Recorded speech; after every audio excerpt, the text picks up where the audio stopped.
Bom, e agora nós vamos para a nossa entrevista, mais uma entrevista na manhã desta segunda-feira, e nós estamos com dois convidados. Um deles é o nosso colega, o jornalista Ayrton Lemos, que vai falar conosco de Porto Alegre, e o outro convidado, que é o nosso entrevistado de agora, é o deputado Valmir Zanquim, ele que é o novo presidente da Assembleia Legislativa e fala pela primeira vez aqui em 2023 na Acústica FM. Deputado, muito obrigada por ter atendido a Acústica. Um bom dia para o senhor. Bom dia, Camila. Bom dia ao Ayrton também e a todos os ouvintes da Acústica. Uma alegria enorme conversar com vocês. Que bacana. Muito bom dia, Ayrton. Obrigada por ter atendido aqui a nossa solicitação e estar participando do Primeira Hora de hoje. Muito bom dia. Uma honra conversar com o novo presidente da Assembleia, o deputado Valmir Zanquim. Eu sempre gosto de tratar da política do Rio Grande do Sul, né? Perfeito. Deputado Vilmar, a gente já começa a nossa entrevista falando de um dos assuntos urgentes aqui no nosso Rio Grande do Sul, que é sobre estiagem. Eu gostaria de saber do senhor, e também os nossos ouvintes gostariam de saber, que é uma das pautas mais importantes do momento, como estão as políticas públicas em relação à estiagem e se a estiagem, o combate à estiagem é uma das prioridades da sua presidência agora na Assembleia. Olha, Camila, esse assunto da estiagem aqui no nosso estado, ele não é um tema novo, desconhecido, porque nós enfrentamos esse problema já há muitos anos. A estiagem, ela ocorre e traz enormes prejuízos para a economia do Rio Grande do Sul. Afeta a atividade dos agricultores, tem impacto nas economias locais dos municípios e, claro, nas receitas também do Estado, porquanto mais de 40% do nosso PIB advém do setor do agro, do setor primário do Rio Grande do Sul. Então, nós temos esse problema, sim, da estiagem.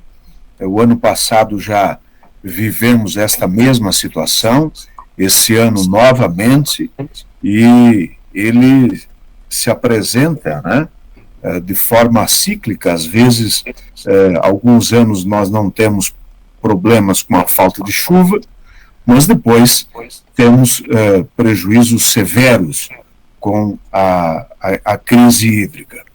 O que nós podemos fazer dentro do parlamento? É acompanhar as ações do governo do Estado, propor medidas, cobrar, inclusive, que o governo tome iniciativas no sentido de amenizar os prejuízos junto aos agricultores e aos municípios e também, e principalmente, lançar mão de projetos que façam com que nós tenhamos ações de precaução à estiagem. E aí nós entramos num rol de medidas que podem ser tomadas por parte do governo. Por exemplo, com linhas de crédito para que o agricultor possa armazenar a água, possa também perfurar poços artesianos, possa fazer irrigação nas lavouras, reduzindo os prejuízos quando uma estiagem ocorrer. Então, são ações que dependem da iniciativa do governo e, de nossa parte, aquilo que está ao nosso alcance, que é fiscalizar, que é propor, que é acompanhar. Agora mesmo, nós estamos, na próxima terça-feira, levando para votação no plenário a criação de uma comissão extraordinária para acompanhar esse assunto, uma comissão de representação externa, que tem exatamente esse objetivo, de fazer com que o parlamento se envolva no debate deste tema, né, e aquilo que nós pudermos fazer, votando em plenário qualquer medida que seja necessária à deliberação da Casa, os deputados estão por dentro desse tema e que a gente possa votar da maneira mais célere possível. Então é isso, resumindo aqui, né, e colocando de forma genérica aquilo que nós podemos participar no sentido de amenizar esta crise que estamos vivendo. Deputado, ainda pegando o gancho da questão da estiagem, no final do ano passado, ao se despedir do governo, o governador, naquele momento, Ranolfo Vieira Júnior, ele admitiu uma certa frustração em não conseguir uma política de Estado e não de governo. Quando ele assumiu, lembra, a gente estava lá no Palácio Piratini, ele disse o seguinte: eu quero uma política de Estado e não de governo, né, com ações de precaução, como o senhor citou. Por que o Estado vem falhando nesse sentido, de não conseguir essa política ao longo prazo? Porque a estiagem, como o senhor disse, não é de conhecimento dos gaúchos. A gente sabe que há esse problema de distribuição de chuvas. Na sua avaliação, por que a gente não conseguiu ainda essa política de Estado mais macro e não só de governo? Ayrton, tu tens toda a razão. O que nós cobramos aqui, eu faço parte da Comissão da Agricultura já há 8 anos como membro titular, e nós sempre cobramos fortemente que o governo tenha iniciativas com políticas públicas voltadas à agricultura, em especial para a prevenção à estiagem, que sejam políticas de Estado e não de governo.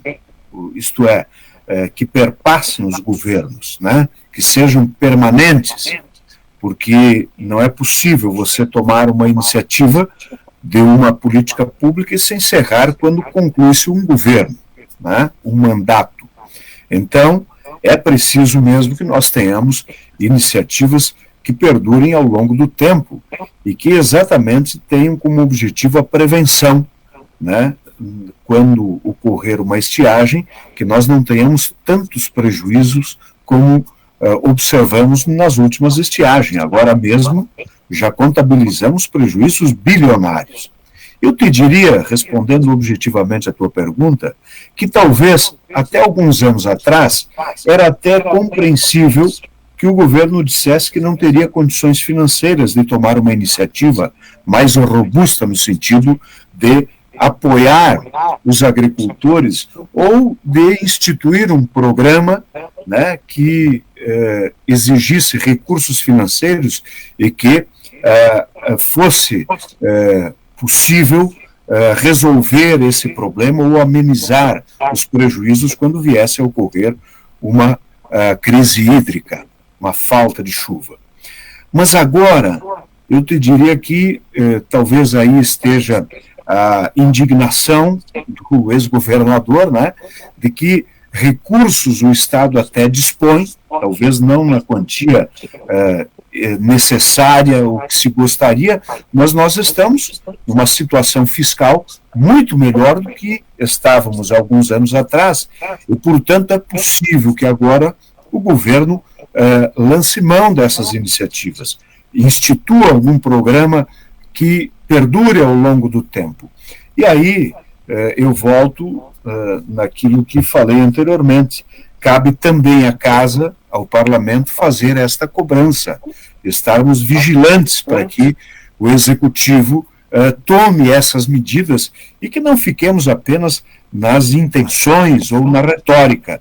E eu acredito muito que esta comissão de representação externa que nós haveremos de criar no dia de amanhã, no plenário, terá esse papel importante de acompanhar o governo nas ações que tem tomado recentemente, mas principalmente fazer com que nós tenhamos, através desta comissão, uma cobrança mais enérgica por parte do Parlamento para que o Executivo tome ações com resolutividade, né, mais factível em relação a esse tema.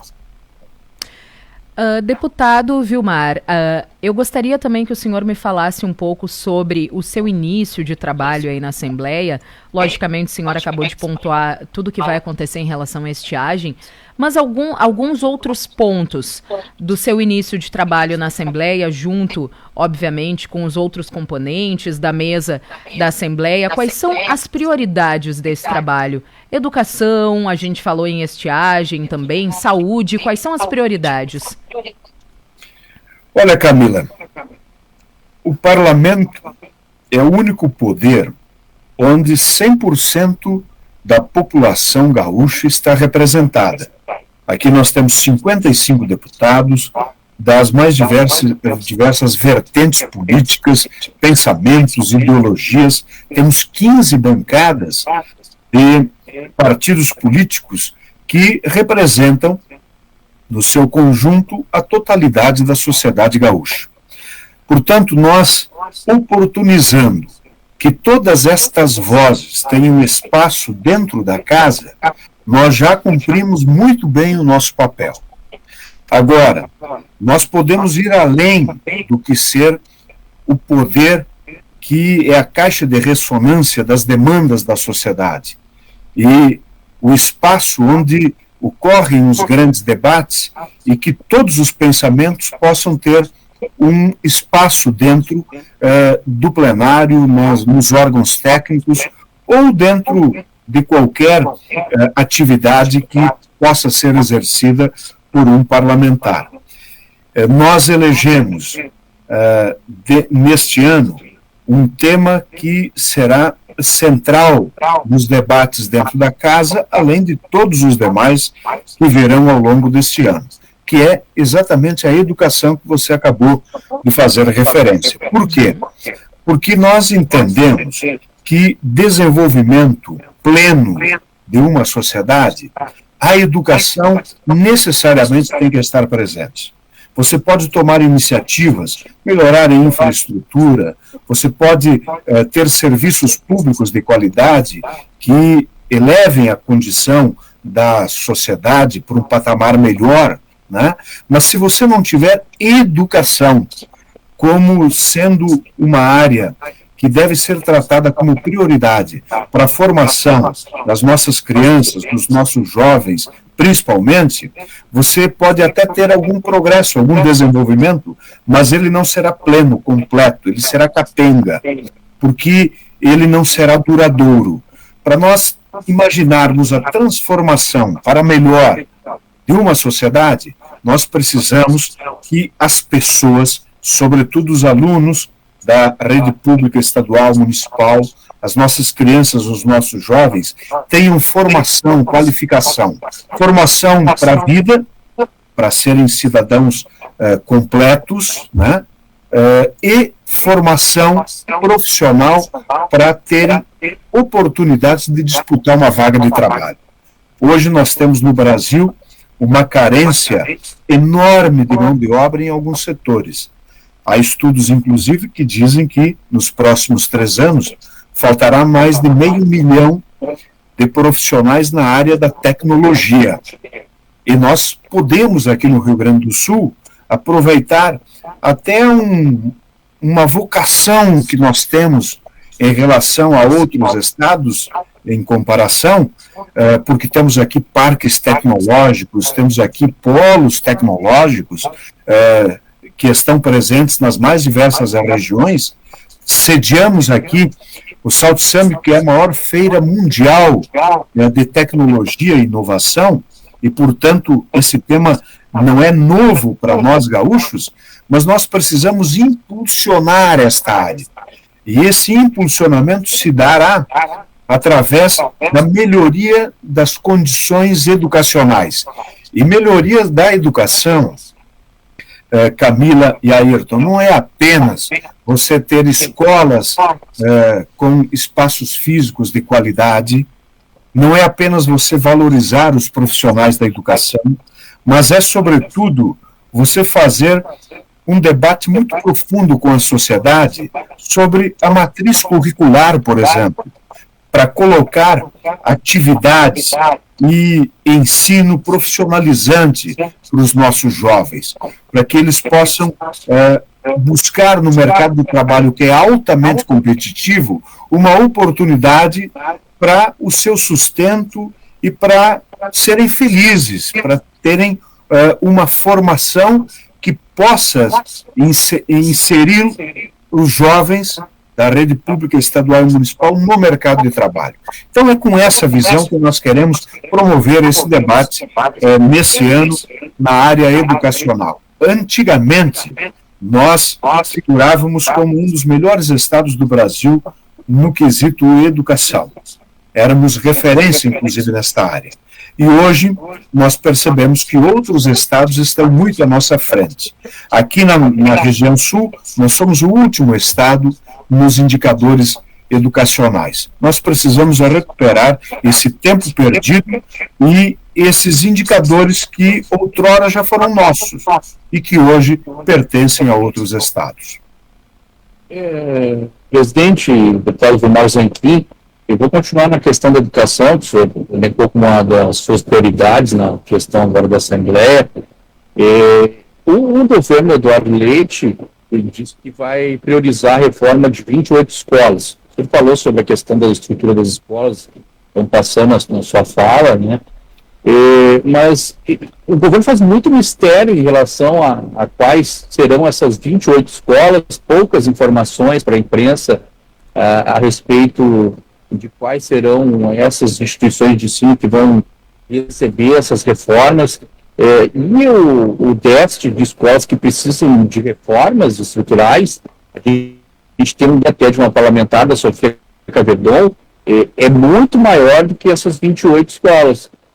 Como é que o senhor tem acompanhado essa situação, desse mistério do governo Eduardo Leite, que também disse que vai priorizar a educação, e não traz à tona quais são essas escolas, quais são essas reformas, qual é o grau de reformas que vai ser realizado agora, se já estão sendo realizadas? Como é que o senhor analisa essa questão da transparência e também da estrutura das escolas no Rio Grande do Sul, que ainda é precária, presidente? Olha, Ayrton, eu recebi no meu gabinete a deputada Sofia, onde ela me trouxe um relatório de um trabalho feito por um grupo de parlamentares numa comissão, onde fez um levantamento da situação de dezenas de escolas nas mais diversas regiões do nosso estado, algumas até numa situação precária.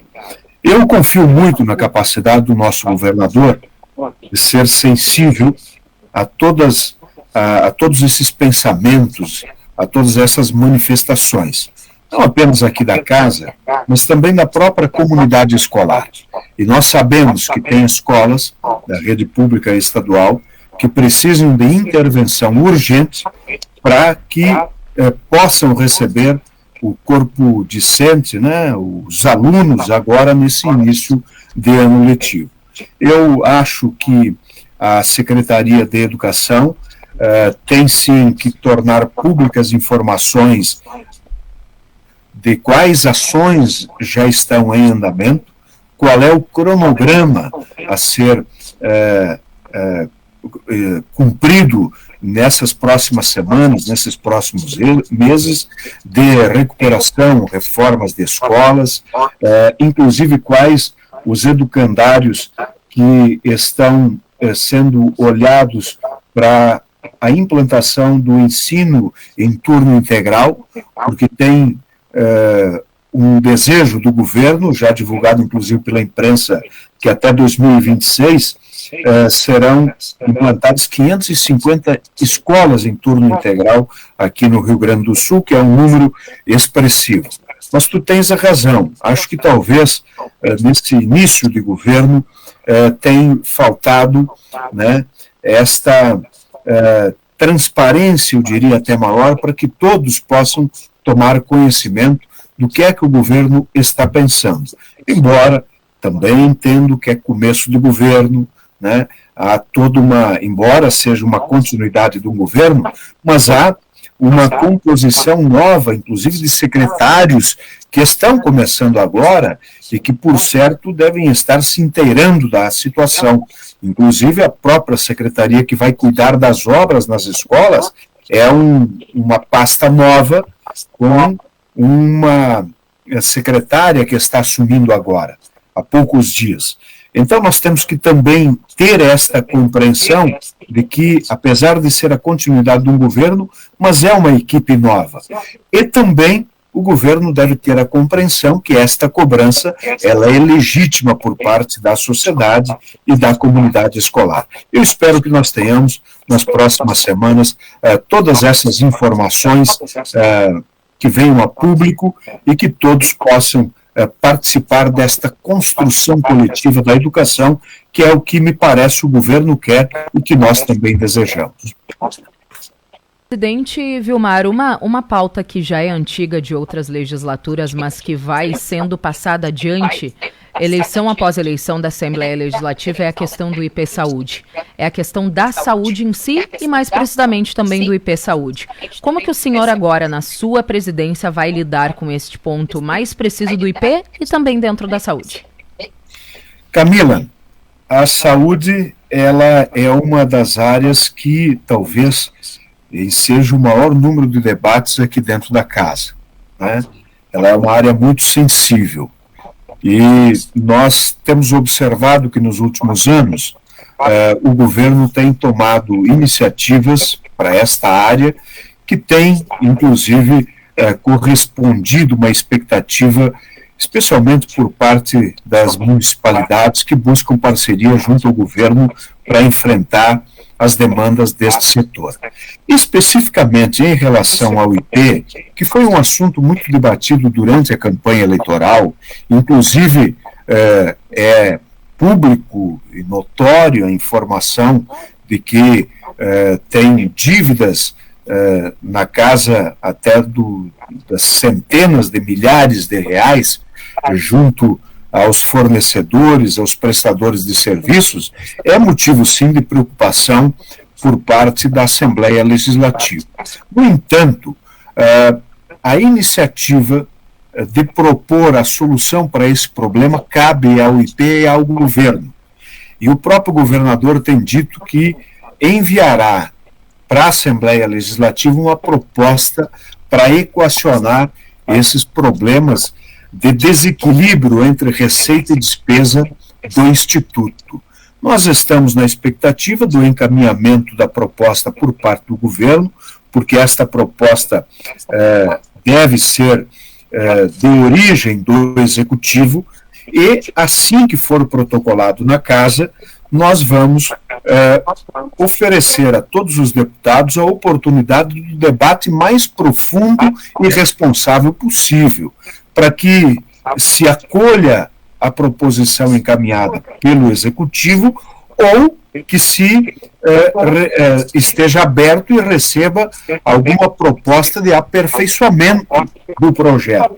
Então, nós estamos aguardando o protocolo desta matéria já para as próximas semanas, e assim que for nos apresentado, nós faremos com que haja um debate muito profundo dentro da casa para exatamente buscarmos o melhor projeto que seja construído para resolver o problema do IP, que nós não tenhamos mais desequilíbrio entre receita e despesa, que os prestadores de serviços possam receber pelo serviço prestado e aqueles que são dependentes possam também receber os serviços, né, com a qualidade que é necessário, porque pagaram para isso. Então, nós estamos aguardando o governo encaminhar esse projeto para resolver esse problema do IP Saúde aqui no Rio Grande do Sul. Deputado, eu queria falar sobre deputado, eu queria falar com o senhor sobre a questão da diversidade. Recentemente, o deputado Matheus Nunes presidiu a Assembleia Legislativa. Foi a primeira vez que um negro em 50 anos presidiu o parlamento. É uma evolução, é um progresso do parlamento. A gente tem mais mulheres, tem a bancada negra também, nessa questão racial e também de gênero. Mas a gente precisa também olhar com olhos mais críticos que, após apenas 50 anos, um homem negro presidiu a Assembleia de forma interina, né? Por que a gente tem tão pouca representatividade de pessoas negras na Assembleia Legislativa e agora está começando a evoluir na questão da participação de mais mulheres? Como é que o senhor analisa essa questão das minorias e por que demorou tanto assim, para nos dar um passo à frente nessa questão? Olha, Ayrton, deixa eu te dizer que eu fiquei muito contente quando o deputado Matheus Gomes presidiu uma sessão da Casa na semana passada, na quinta-feira. Eu não estava presente, havia um compromisso no litoral, e o deputado integra a mesa diretora e presidiu a sessão, inclusive encaminhei a ele os cumprimentos por ter presidido aquela sessão. Nós tivemos nesta legislatura uma renovação de 43% da casa.